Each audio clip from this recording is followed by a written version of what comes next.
¿Cómo puede un psicólogo forense diferenciar una afectación psíquica real de una posible simulación en el proceso judicial? Primero, entendamos que la evaluación pericial del imputado es aquella investigación técnica, científica, que realizan los psicólogos forenses dentro del proceso penal, con el objetivo de poder aportar información especializada al sistema de justicia. Esta evaluación aborda distintas áreas de intervención, como la atención a víctimas de delitos sexuales, violencia intrafamiliar, delitos violentos y vulneración de los derechos humanos. Además, la evaluación pericial tanto de víctimas como de imputados, así como la protección de derechos de menores en procesos de adopción, colocación familiar, tuición y regímenes de visita. Evaluación victimológica. Este es el proceso donde se analiza, examina e interpreta las consecuencias psicológicas y los factores de victimización presentes en una persona afectada por un delito. En el caso de niñas, niños y adolescentes, esta evaluación busca comprender cómo el hecho traumático impacta su estado emocional, conductual y social, identificando además factores de riesgo, vulnerabilidad y daño psíquico. Aquí no solo se estudia a la víctima, sino también las circunstancias del delito y las conductas del agresor, con el fin de poder aportar evidencia técnica y científica útil para el proceso judicial. Simulación y disimulación. Primero, entendamos quién es el sujeto del peritaje, porque en psicología forense la evaluación no se hace porque la persona la pida, sino porque lo necesita el proceso penal. La persona evaluada puede ser el imputado o el procesado, el condenado, la víctima o un testigo del delito. En este sentido, existe el riesgo de que el evaluado distorsione las respuestas entregando información falsa simulando una patología, en un intento por eludir su responsabilidad. Entonces, la simulación es la invención o la exageración de forma deliberada de síntomas físicos, psicológicos, para poder obtener un beneficio legal, evadir una responsabilidad penal, cobrar una indemnización u obtener alguna incapacidad en el plano laboral. Mientras que la disimulación es la minimización o el ocultamiento de un trastorno real para proyectar una imagen favorable y aparentar normalidad. Credibilidad del relato. En una entrevista forense no se busca determinar si una persona miente o dice la verdad.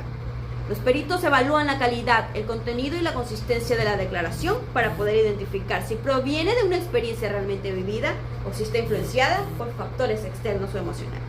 Consistencia del testimonio. La consistencia analiza la coherencia y la fiabilidad del relato, que expone al sujeto evaluado para ver si posee o no lógica interna. En el tiempo, esta se realiza por medio de dos ejes. Consistencia interna, la cual es la congruencia y la lógica dentro del relato, es como la ausencia de contradicciones graves y la presencia de detalles sensoriales o emocionales. Por ejemplo, en una evaluación psicológica forense por una denuncia de violencia intrafamiliar, la evaluada relata episodios reiterados de agresión psicológica por parte de su pareja. Describe de manera constante en diferentes entrevistas que las humillaciones ocurrían principalmente en el hogar. Menciona frases específicas que él le decía, así como reacciones emocionales como miedo, llanto y bloqueo. A lo largo de las evaluaciones, su versión se mantiene estable sin contradicciones relevantes en la secuencia de los hechos, lo que evidencia una coherencia y una lógica interna en su relato. Y bueno, la consistencia externa, que va a evaluar cómo la declaración coincide con la evidencia física, peritajes médicos y testimonios de terceros. Ejemplo, la persona afirma haber sido víctima de violencia psicológica constante por parte de su pareja, con humillaciones, control excesivo y aislamiento social. Su relato presenta consistencia externa si la evaluación psicológica pericial identifica indicadores compatibles con ansiedad, baja autoestima y estrés crónico.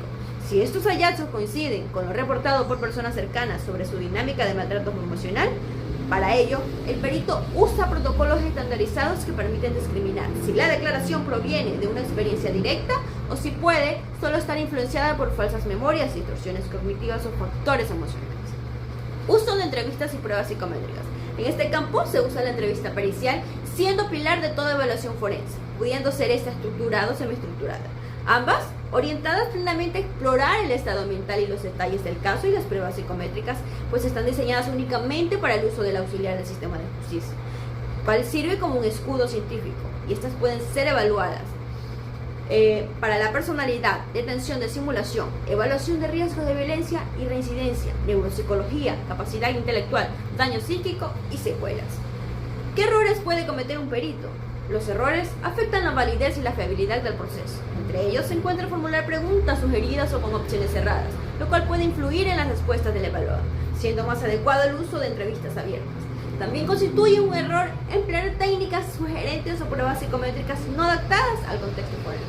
Asimismo, las sesiones excesivamente largas pueden generar fatiga, tanto en el evaluado como en el evaluador, al igual que recabar información innecesaria o relevante para el objetivo pericial. Otro error muy importante es la falta de neutralidad del perito, lo que puede generar sesgos en las conclusiones.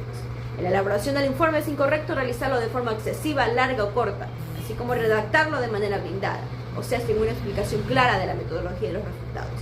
También es fundamental no omitir el estudio de expedientes judiciales, ya que este aporta información relevante para la evaluación.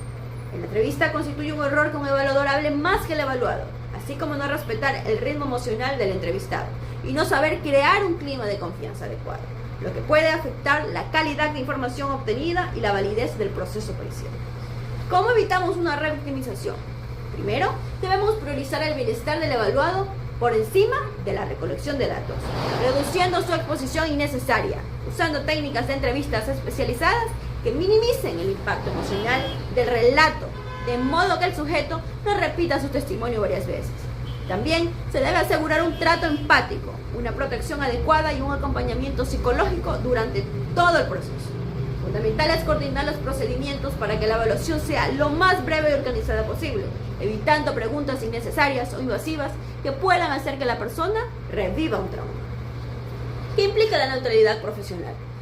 Pues nuestra neutralidad abarca el mantener una postura objetiva e imparcial en el proceso de evaluación, sin estar a favor de ninguna de las partes involucradas. Las conclusiones deben estar basadas en información que se obtuvo bajo técnicas psicológicas, evidencias del caso y criterios científicos, evitando por completo opiniones sugestivas influenciadas por terceros o exceso de empatía que sesgue la valoración. Entonces, ¿cuál es la responsabilidad real del psicólogo forense frente al sistema judicial? Es nuestra absoluta responsabilidad aportar una valoración técnica, objetiva y fundamentada, científicamente, que pueda ayudar a la toma de decisiones judiciales. Recordemos que nosotros no decidimos quién es el culpable o quién es inocente.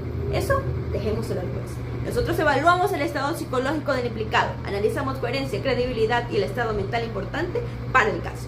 También elaboramos informes que sean claros y entendibles para jueces, abogados y fiscales, con evidencia. Para ello se actúa con neutralidad para no favorecer a ninguna de las partes y debemos evitar a toda costa los sesgos e interpretaciones personales.